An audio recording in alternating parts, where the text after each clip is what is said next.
Vous savez qu'être référencé sur Google vous permettra d'obtenir des clients, mais la question qui se pose aujourd'hui c'est SEO ou SIA. Est-ce que vous devez passer par le référencement naturel ou la publicité? À la fin de cette vidéo, vous saurez lequel de ces deux leviers marketing est à privilégier pour votre entreprise. Et restez bien jusqu'à la fin, je vais vous parler d'une opportunité que la plupart des entreprises n'ont pas encore vu venir et qui pourrait être votre prochain coup d'avance sur vos concurrents. Pour ce duel SEO-SIA, j'ai préparé un plan en 3 parties. En 1, on va démystifier ces deux techniques de référencement. En 2, on va les départager sur 6 critères. Et je vous donnerai en conclusion mon conseil pour faire le meilleur choix. Si vous me découvrez à travers cette vidéo, je m'appelle Sébastien Antoniotti, j'ai créé l'agence WebAxis en 2007 et on aide les entreprises à trouver des clients grâce au marketing digital. Allez, on commence tout de suite par démystifier ces deux acronymes. D'un côté, le SEO pour Search Engine Optimization, c'est le référencement naturel et parfois on le retrouve à tort sous l'appellation de référencement gratuit. À tort parce que même si vous réalisez votre SEO vous-même, il vous coûte du temps. Alors en 2 mots, faire du référencement naturel, ça va consister à optimiser votre site internet sur 3 piliers, qui sont la technique. Par exemple, est-ce que votre site charge rapidement? Est-ce qu'il est bien structuré pour les moteurs de recherche pour qu'ils en comprennent le sens? Le second pilier, ce sont les contenus. Est-ce que les textes et les images de votre site prouvent à Google que vous avez une vraie expertise et que vous êtes légitime sur votre domaine? Troisième pilier, la popularité, c'est-à-dire combien de sites web parlent de votre entreprise et font un lien vers votre site. Donc on retient que seuls les meilleurs sites web avec la meilleure stratégie SEO, réussiront à gagner les premières places sur Google. Côté SIA, c'est tout à fait une autre philosophie. SIA pour Search Engine Advertising, c'est-à-dire l'achat de publicité sur l'outil commercial de Google qui s'appelle Google Ads. Donc quand vous entendez parler de campagne Google ou d'achat de mots-clés, là on parle de SIA et pour le coup tout va se jouer grâce à votre budget pub. En 2 mots, vous allez pouvoir acheter votre première place directement auprès de Google, peu ou prou importe la qualité de votre site web, peu importe que votre entreprise elle soit crédible, elle soit jeune. Si vous avez un meilleur budget que vos concurrents, vous apparaissez devant eux. Allez, je vous partage mon écran parce que j'aimerais vous montrer précisément comment se matérialise la différence entre les entreprises qui font du SEO et celles qui font du SIA. Quand on fait une recherche sur Google, on arrive sur une page de résultats. Ici, j'ai fait la recherche logiciel de facturation et vous aurez compris avec ce petit mot sponsorisé ajouté par Google qu'il s'agit des résultats SIA. Donc, on est devant des entreprises qui ont en ce moment une campagne Google Ads qui tourne. Vous voyez que l'intérêt, c'est d'être tout en haut devant les résultats SEO que l'on va découvrir un peu plus bas avec ce premier résultat ici, suivi de l'ensemble des sites web positionnés également en référencement naturel. Alors, ce que l'on voit ici, c'est-à-dire la présence de 4 publicités Google Ads avant les résultats naturels, c'est typique d'un secteur très concurrentiel, mais il se peut que sur votre secteur ce soit différent. Il est possible que vos concurrents ne fassent pas encore de Google Ads et vous pourriez soit être le premier à en faire et donc prendre rapidement la première place, soit travailler votre SEO pour être premier sans faire de publicité. On a vu comment se présentent les résultats sponsorisés et les résultats naturels et je vous propose de passer directement à nos 6 critères de décision pour choisir entre SEO et SIA. Le premier critère qui, moi, en tant que chef d'entreprise, va m'intéresser, et je pense que c'est votre cas, c'est celui du délai nécessaire avant d'obtenir des résultats. En SEO, on est sur le temps long.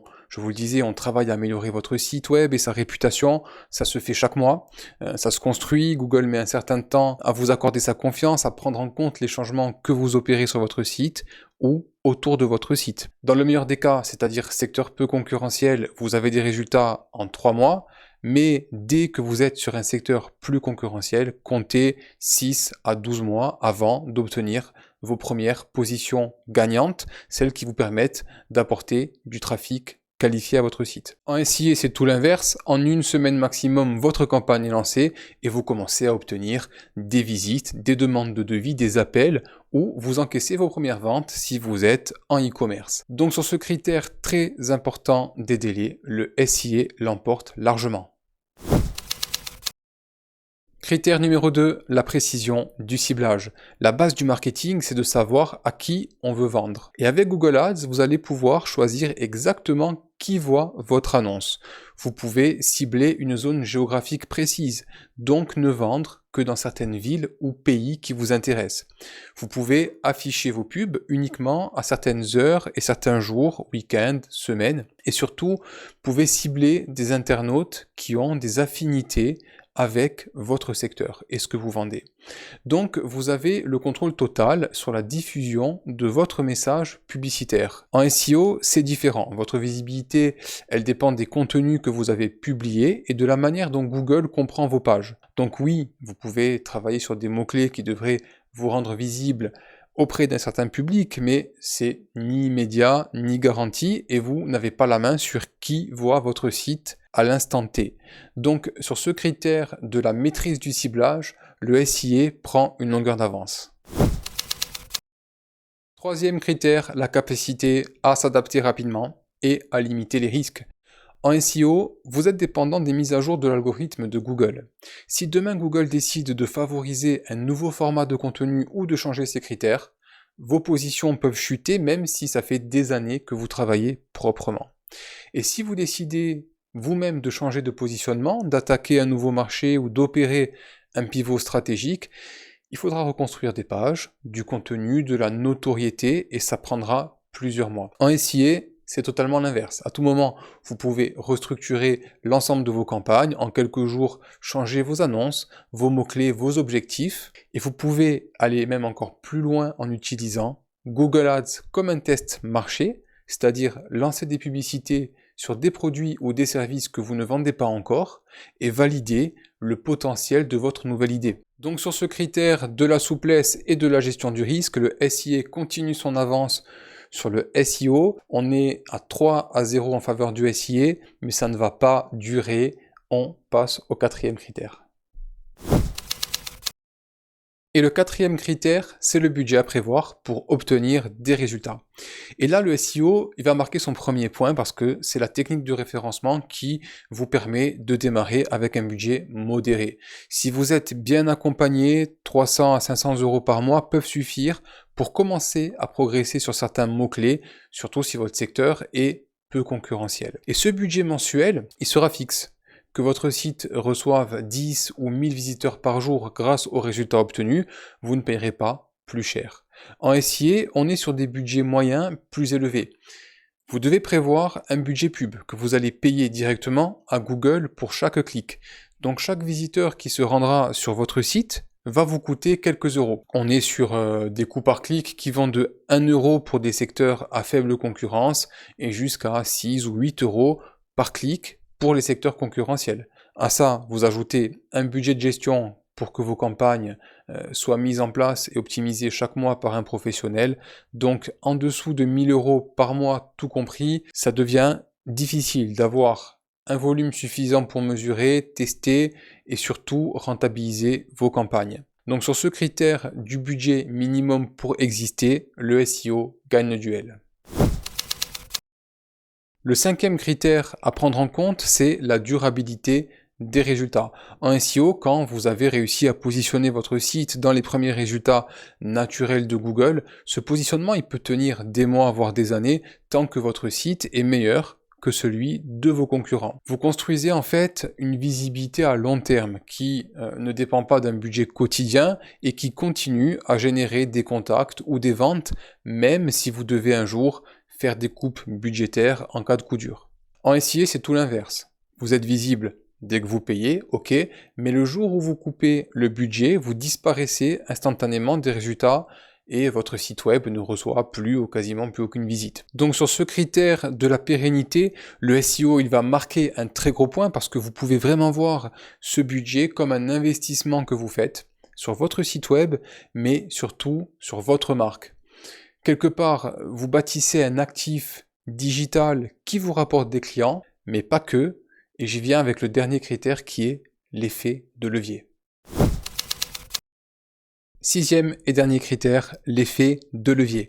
Contrairement au SIA qui ne va pas générer d'autres effets de bord positif, le SEO il va vous amener à élever votre niveau de marketing et de communication.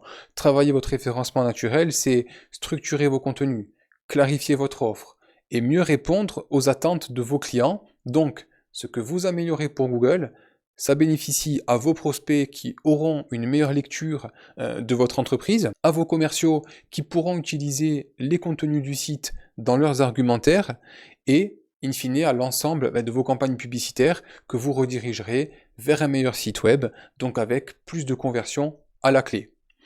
Et il y a un dernier effet de levier dont j'ai très envie de vous parler, et celui-ci, la plupart des entreprises ne l'ont tout simplement pas encore vu venir. Je vous partage juste un chiffre, 93% des 18-25 ans utilisent l'IA en 2025. C'est une étude de l'agence Even que vous pourrez retrouver en ligne et je pense que même sans cette étude, vous constatez autour de vous à quel point demander un renseignement à ChatGPT plutôt que de faire une recherche Google devient un réflexe. On peut même supposer que de par son côté interactif et sa longueur d'avance, ChatGPT va s'imposer comme porte d'entrée du web pour les futures générations. Donc je ne suis pas du tout en train de dire que Google est mort parce que de son côté, il vient juste d'atteindre le record de 5 trillions de recherches par an. C'est phénoménal et c'est encore très loin devant ChatGPT. Mais la très bonne nouvelle, c'est que toutes les optimisations de votre stratégie SEO vont vous permettre de marquer des points auprès des intelligences artificielles. Parce que les IA, elles vont recommander des entreprises, des services, des boutiques dont elles auront lu des informations positives sur le web, pour faire court. Et lorsque vous travaillez votre SEO, vous construisez du contenu, de la popularité, ce que vous ne faites pas du tout dans le cadre du SIA. Donc, si vous commencez à optimiser votre site maintenant pour les IA, vous serez parmi les rares entreprises à avoir pris ce virage au bon moment et pour vous aider à partir dans la bonne direction, je vous ai mis à disposition mon pack référencement IA qui contient la méthode et les ressources pour adapter votre site web à l'ère du Search IA. C'est un pack gratuit, le lien est juste sous la vidéo dans la description. Foncez prendre une longueur d'avance juste après la conclusion.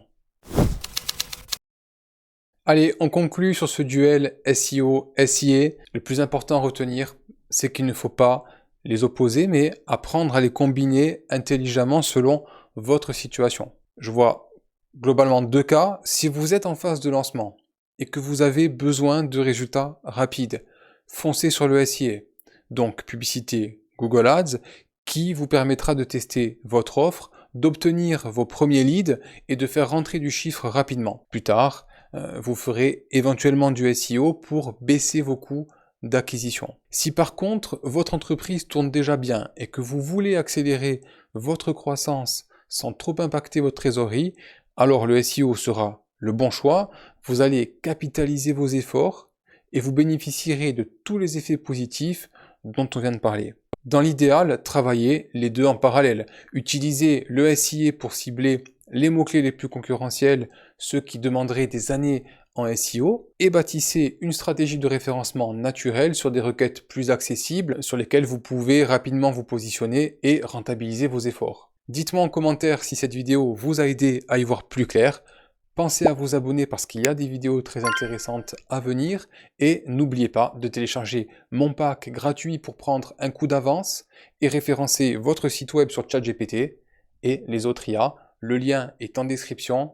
À très vite.